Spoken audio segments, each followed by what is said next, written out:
Reels वाली बहू। प्रज्ञा को रील्स बनाने का बड़ा ही क्रेज है और वो दिन भर रील्स बनाती रहती है।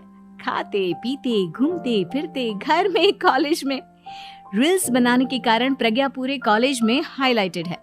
जहां उसकी रील्स सभी को पसंद आते हैं, वहीं मनीषा चिंता में डूबी रहती है। एक रोज जब खाते हुए प्रज्ञा रील्स बना रही होती है, तब मनीषा कहती है, एक मिनट भी चैन नहीं है इस लड़की को। ये नहीं कि खाना तो आराम से खा ले, लेकिन नहीं, अरे थोड़ी देर रील्स नहीं बनाओगी तो आसमान नहीं टूट पड़ेगा। अरे मम्मी, इसी को तो कहते हैं डिटर्मिनेशन। तुम नहीं समझोगी ये सब। भगवान, इस लड़की को सद्बुद्धि दे। जब देखो तब टेढ़ा बाका मुंह बनाती रहती है। मनीषा की बात का प्रज्ञा पर जरा भी असर नहीं होता और वो खाते खाते रील्स बनाती रहती है। दिन बीतने लगते हैं और देखते देखते प्रज्ञा का कॉलेज भी खत्म हो जाता है। आए दिन कोई ना कोई मनीषा को प्रज्ञा की शादी करवाने का सुझाव दे जाता है। सब ठीक ही कहते हैं, प्रज्ञा की शादी कर देनी चाहिए। अपने घर के काम काज में व्यस्त हो जाएगी तो खुद ही ये रील्स और नाच गाना बंद हो जाएगा। मनीषा और प्रेम प्रज्ञा के लिए एक अच्छा लड़का ढूंढने लगते हैं और तभी विकी का रिश्ता प्रज्ञा के लिए आता है, जिसने प्रज्ञा को उसकी रील्स देखकर पसंद कर लिया था। अगले दिन विकी अपने माता पिता के साथ प्रज्ञा के घर पहुंच जाता है और प्रज्ञा साड़ी पहने हाथों में चाय की ट्रे लिए उनके सामने आती है। जब विकी को पसंद है तो हमें भी बहू पसंद है। बहन जी, आप बारात की तैयारी कीजिए। एक बार लड़का लड़की अकेले में बात कर ले तो अच्छा रहेगा। हाँ हाँ, क्यों नहीं। मनीषा विकी को प्रज्ञा के कमरे में भेजती है, जहां प्रज्ञा पहले से ही रील्स बना रही होती है। तभी विकी कहता है, आ गए आपके साजन जी। हमारे साथ ये रील्स कंप्लीट करती तो और भी अच्छा रहता।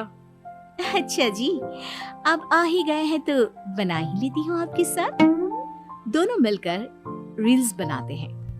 जब वी मीट और तुरंत पोस्ट भी कर देते हैं। फिर विकी कहता है, जब आप साड़ी में चाय लेकर आई तब मुझे लगा कि कहीं मैं गलत घर में तो नहीं आ गया। अब सही है। दोनों की शादी पक्की हो जाती है और शादी के दिन भी प्रज्ञा रील्स बनाने से चूकती नहीं। यहाँ तक कि बारात के समय भी नाचते हुए रील्स बनाती है। सभी लोग प्रज्ञा की तारीफ के पुल बांध देते हैं और प्रज्ञा नाचती गाती अपने ससुराल चली जाती है। सब कुछ अच्छा चल रहा होता है। प्रज्ञा यहाँ भी दिन भर हर चीज की रील्स बनाती रहती है। लेकिन कुछ दिनों के बाद जब सुनीता कहती है, बहू, ये रील्स के साथ साथ कुछ काम भी कर लिया करो। वैसे तुझे और क्या क्या बनाना आता है? मम्मी जी, वैसे तो सब कहते हैं कि मैं सब कुछ अच्छा बनाती हूँ, लेकिन मुझे लगता है कि मैं मैगी अच्छा बना लेती हूँ। हाँ, कॉफी भी अच्छा बना लेती हूँ और मुंह तो सबसे अच्छा बना लेती हूँ। हैं? अच्छा अच्छा। सुनीता अपना माथा पकड़ लेती है और कहती है, बहू, कुछ खाना बनाना भी सीख लेती। मम्मी जी, मैं लंबी प्लानिंग कर रही हूँ। जल्दी ही मैं इतनी फेमस हो जाऊंगी कि मुझे पैसे मिलने लगेंगे। हम दोनों सास बहू राज करेंगे, राज। नौकर काम करेंगी और लोगों की तो लाइन लगेगी हमसे मिलने के लिए। तेरा दिमाग खराब हो गया है क्या बहू? हंसी मजाक तक ठीक है, लेकिन इस तरह घर नहीं चलते। जितना जल्दी हो इस घर के तौर तरीकों को सीख लो। प्रज्ञा मुंह घुमाकर चली जाती है और तुरंत उसी वक्त एक रील बनाती है। ये देख सुनीता का गुस्सा 7वें आसमान पर चला जाता है और विकी के घर आती ही सुनीता उसे सब कुछ बताती है। विकी भी अब प्रज्ञा की इन हरकतों से परेशान हो जाता है। तुम टेंशन मत लो मम्मा, मैं देख लूंगा। विकी कमरे में जाता है तो देखता है कि प्रज्ञा रील्स बना रही है। विकी बड़े ही प्यार से प्रज्ञा से कहता है, प्रज्ञा, इन सब के लिए मैं तुम्हें मना नहीं कर रहा हूँ, लेकिन फिर भी हर वक्त तो ये अच्छा नहीं लगता ना। समझने की कोशिश करो, मुझे भी तुम्हारा थोड़ा वक्त चाहिए। मैं जब ऑफिस से आता हूँ तो मुझे समय देने की जगह इसी में लगे रहते हो।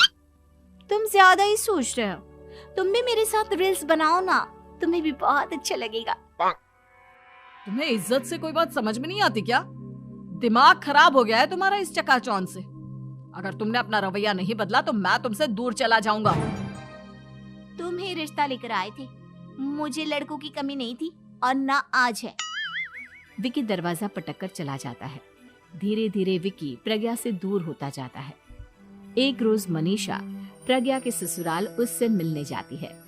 तब सुनीता उससे कहती है, बहन जी, अब आई हैं तो कुछ दिन यहाँ रहकर जाइएगा, आप ही का घर है। हाँ मम्मी, बहुत दिन हो गए तुम्हारे साथ एक भी रील नहीं बनाई मैंने। प्रज्ञा तुरंत अपने फोन में रील्स ऑन कर लेती है। ये सब मुझसे नहीं होता। तेरा ये भूत अभी तक नहीं उतरा क्या? बहन जी, आप कुछ कहती नहीं क्या इसे? जब आप ही कुछ नहीं कर पाई तो मैं कर ही क्या सकती हूँ। सास तो वैसी ही बदनाम है। शाम को घर की लाइट चली जाती है और मनीषा प्रज्ञा से कहती है, मेरे घुटनों में बहुत दर्द हो रहा है, तू लाइट का कुछ इंतजाम करना बेटा। अच्छा, कैंडल जला देती हूँ मम्मा। प्रज्ञा गाते हुए कैंडल जलाती है और खिड़की के पर्दे के पास रख देती है। मनीषा, जिसे बहुत दर्द हो रहा है, वो सो जाती है और प्रज्ञा हमेशा की तरह अपने रील्स में लग जाती है। उधर कैंडल की वजह से पर्दा आग पकड़ लेता है और मनीषा के कमरे में आग लग जाती है। बचाओ, कोई है, बचाओ।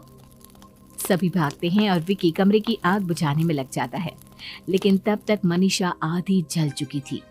मनीषा की हालत देख प्रज्ञा रोने लगती है। विकी मनीषा को तुरंत हॉस्पिटल ले जाता है और उसे एडमिट कराता है। विकी प्रज्ञा से कहता है, देख लिया ना, तुम्हारे इस नाच गाने की वजह से आज तुम्हारी माँ की जान जाते जाते रह गई। अब पता नहीं तुम और क्या चाहती हो। उधर डॉक्टर कहते हैं, इनकी हालत बहुत नाजुक है, आधे से ज्यादा जल चुकी है। प्रज्ञा रोती हुई मंदिर में जाती है और भगवान के आगे जाकर कहती है, भगवान, मेरी माँ को ठीक कर दो। मैं कसम खाती हूँ, हाथ से ये रील्स बनाना छोड़ दूंगी। बस मुझे मेरी माँ वापस मिल जाए।